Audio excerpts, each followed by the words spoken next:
Beberapa jam setelah serangan rudal dari Iran, langit Israel mendadak menghitam, dan terdengar suara aneh dari langit. Warga di Yerusalem merekam suara seperti terompet panjang, tak berasal dari pesawat, bukan juga sirine. Seolah ada sesuatu turun dari langit. Langit berubah hitam pekat dalam hitungan menit. Satelit cuaca mencatat awan menggulung dari arah Laut Mati, berlawanan arah angin. Dari Haifa sampai Be'er Sheva, warga rekam suara seperti mesin raksasa mengerang.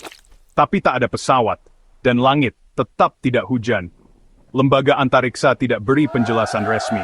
Tapi netizen bilang, suara itu seperti yang tercatat di Siberia, tahun 1989. Tepat sebelum langit terbuka, beberapa tokoh spiritual bilang, suara langit itu tanda, batas antara dunia manusia dan dimensi gaib mulai retak.